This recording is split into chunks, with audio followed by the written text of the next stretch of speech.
ಇವನೊಬ್ಬ fraud. Actually ಇವನು ಕಳೆದ 2 ವರ್ಷದಿಂದ ನಾವೇನೆಲ್ಲ ತಿಳ್ಕೊಂಡು ಇವನು 2 ವರ್ಷದಿಂದ ಇಷ್ಟೊಂದು ಹೋರಾಟ ಮಾಡ್ತಾನಲ್ಲ ಅನ್ನೋದು ಕುತೂಹಲದ ಬಗ್ಗೆ ಇವನ ಜೊತೆ ಮಾತಾಡ್ತಿರ್ಲಿಲ್ಲ. ಯಾಕಂದ್ರೆ ನಾವು ಇನ್ನ ಅವನ್ ಬರ್ತಾವನೆ ಈ ಹೋಟ್ಲಲ್ಲಿ ಅವನೇ ಅಂದ್ರೆ ನಾವು ಈ ಹೋಟ್ಲಿಗೆ ಬರೋದಿಲ್ಲ. ಅಥವಾ ಎಲ್ಲಾರ ಅವನೇ ದೇವರಾಜೇಗೌಡ ಅಂತ ಗೊತ್ತಾಗ್ಬಿಟ್ರೆ ನಾವೇ ಒಂದು ಅರ್ಧ ಕಿಲೋಮೀಟರ್ ದೂರ ಹೋಗ್ತೀವಿ. ಆ ಮಟ್ಟದ ಇವನು ಒಬ್ಬ ಮನುಷ್ಯ. ಅದರಿಂದ ನಾನು ನಿಮ್ಮಲ್ಲಿ ವಿನಂತಿ ಮಾಡ್ತೀನಿ. ಮೊನ್ನೆ ಈಗಾಗಲೇ ಚಂದ್ರರಾಜ ಸ್ವಾಮಿ ಅವರು ಅರ್ಧ ಆಗಿರ್ತಕ್ಕಂಥ ದಾಟಿನಲ್ಲಿ ಅವ್ರು ಸ್ಟೇಟ್ಮೆಂಟ್ ಕೊಟ್ಟಿದ್ದಾರೆ.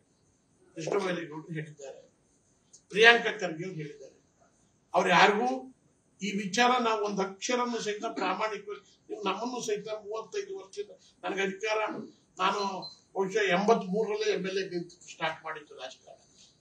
89ರಿಂದ 99ವರೆಗೂ ನಿರಂತರವಾಗಿ ನಾನು ಅಧಿಕಾರದಲ್ಲಿತ್ತು. ಅದಾದ್ಮೇಲೆ ನಿಮ್ಮೆಲ್ಲರೂ ದಯದಲ್ಲಿ ಕೊನೆಯಲ್ಲಿ ಒಂದು 6 ತಿಂಗಳು ಬಹಳ ಕಷ್ಟಪಟ್ಟು MP ಆಗಿದ್ದೆ. ಇಷ್ಟೆಲ್ಲ ಅಧಿಕಾರ ನೋಡಿದ್ರು ಸಹಿತ ನ್ಯಾಯ ನೀತಿ ಬಿಟ್ಟು ನಾವು ಹೋಗಿಲ್ಲ. ನಾನು ನಿಮಗೆ ಸ್ಪಷ್ಟ ಮಾಡ್ತೀನಿ, ಈ ದೇವರಾಜೇಗೌಡರಿಗೂ ನಮಗೂ ಸಂಬಂಧ ಇಲ್ಲ. ನನಗೇನೆ ಒಂಥರ ಅಸಹ್ಯ ಆಗಿಬಿಟ್ಟಿದೆ. ಏನಾಗಿದೆ, ಯಾವಾಗ್ಲೂ ನನ್ನ ಎಲ್ಲಾ ಪತ್ರಿಕೆಯಲ್ಲೂ ನಂದು ಒಂದ್ ಲೈನ್ ಬರಿತೀನಿ, ಇರ್ಲಿ ಶಿವರಾಮೇಗೌಡ ಅಂತ. ಈ ಮಟ್ಟಕ್ಕಾಗಿದೆ. ಆದ್ರಿಂದ ನಾನು ಈ ಮೊನ್ನೆ ಅವನು ನಾನು ಒತ್ತಾಯ ಮಾಡ್ತೀನಿ, ಅವನೆಷ್ಟು ಫ್ರಾಡ್ ಇದ್ದಾನೆ ಅನ್ನೋದಕ್ಕೆ. ಹೇಳೋದಾಗಿದ್ರೆ ಅವನು ನನಗೆ ಕ್ಯಾಬಿನೆಟ್ ದರ್ಜೆ ಕೊಡ್ತೀವಿ ಅಂತ ಹೇಳಿದ್ದು ಅವಾಗಲೇ ಹೇಳ್ಬೋದಾಗಿತ್ತಲ್ಲ. ಅವನು ಆದ್ಮೇಲೆ ಯಾರನ್ನು ಭೇಟಿ ಮಾಡಿಲ್ಲ ನಾನು.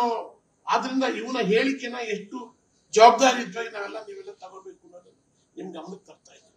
ಆದ್ರಿಂದ ನಾನು ಇದನ್ನ ಹೆಚ್ಚು ಎಳ್ಕೊಂಡು ಹೋಗುದಿಲ್ಲ. ನನ್ನ ಹೆಸರು ಇಲ್ಲಿ ತಳುಕಾಯ್ಕೊಂಡಿರೋದ್ರಿಂದ ನನಗೂ ದೇವರಾಜೇಗೌಡರಿಗೂ ಇನ್ಯಾವ ವಿಚಾರಕ್ಕೂ ನಾನು ಬೆಳೆಸಿಗೆ ಹೇಳ್ಬಾರ್ದು, ಮೀಟ್ ಮಾಡಬಾರ್ದು ಅಂತ ಇದ್ದೆ. ಪಾಪ ನೀವೆಲ್ಲ ಅಷ್ಟೊಂದು ಸಾರಿ ಫೋನ್ ಮಾಡಿದ್ದೀರಿ. ನನ್ನ ಮನೆ ಹತ್ರ ಬಂದು ಬಹಳ ಜನ ಕಾದ್ ಬೇಜಾರಾಗ್ಬೋದ್ರು. ನನಗೆ ಇದೆಲ್ಲ ಆಗ್ಬಾರ್ದು, ನಾನು ಒಂದ್ಸರಿ ಮಾಹಿತಿ ಕೊಡಬೇಕು, ನಾನು ಮಾಹಿತಿ ಕೊಡದೇ ಇದ್ರು ಶಿವರಾಮೇಗೌಡ ಏನೋ ಗಿಲ್ಟಿ ಇದೆ ಅಂತ ಅನ್ನಿಸ್ಕೋಬಾರ್ದು ಅಂತ ಹೇಳಿ ನಿಮ್ ಮುಂದೆ ಬಂದಿದ್ದೀನಿ. ನಾನು ನಿಮ್ಮೆಲ್ಲರೂ ಕೈ ಮುಗಿದು ಕೇಳ್ತೀನಿ, ಇದಕ್ಕೆ ಪ್ರಾಮಾಣಿಕವಾಗಿ ಇದು ಎನ್ಕ್ವೈರಿ ಆಗ್ಲಿ, ಯಾರು ತಪ್ಪು ಮಾಡಿದಾರೋ ಉಪ್ಪಿಂದ ನೀರು ಕುಡಿಲಿ. ನಮ್ಮ ದೇವೇಗೌಡ ಸಾಹೇಬರು ಸಹಿತ ನೆನ್ನೆ ಅವ್ರು ಹೇಳಿದ್ದಾರೆ, ಅವ್ರು ಯಾರ ಬಗ್ಗೆ ಏನಾರ ಆಗ್ಲಿ. ಈಗ ಅದ್ರ ಬಗ್ಗೆ ಚರ್ಚೆ ಆಗ್ಲಿ. ಅದು ಬಿಟ್ಟಿರೋ ನನಗೆ ನಾನು ಒಂದು ಮಾತನ್ನು ಇವತ್ತು ಹೇಳಿರ್ತೀನಿ, ನಿಮ್ಮ ಮುಂದೆ ಸ್ಪಷ್ಟೀಕರಿಸಿ. ಈ ಪೆನ್ ಡ್ರೈವ್ ಅನ್ನ ವ್ಯಾಪಾರಕ್ಕೆ ಇಟ್ಟಿರ್ತಕ್ಕಂಥವನೇ ದೇವರಾಜೇಗೌಡ. ಇದೆಲ್ಲ ಪೆನ್ ಡ್ರೈವ್ ಅನ್ನ ವ್ಯಾಪಾರಕ್ಕೆ ಇಟ್ಕೊಂಡಿರ್ತಕ್ಕಂಥವನೇ ದೇವರಾಜೇಗೌಡ. ಕಾರ್ತಿಕ್ ದೇವರಾಜೇಗೌಡ ಇಬ್ಬರನ್ನ ಈ SIT ಅವರು ಏನ್ ಮಾಡಿದಾರೋ, ಅವರು ಪೊಲೀಸ್ ಬಳಕೆಯಲ್ಲಿ ಇವ್ರು ಲಾಯರ್ ಸಾಹೇಬ್ರು ಅಂತ ಕೂರಿಸಿ ಹೇಳಿದ್ರೆ ಇನ್ನೊಂದು ಅಂತ ಹೇಳ್ತಾರೆ.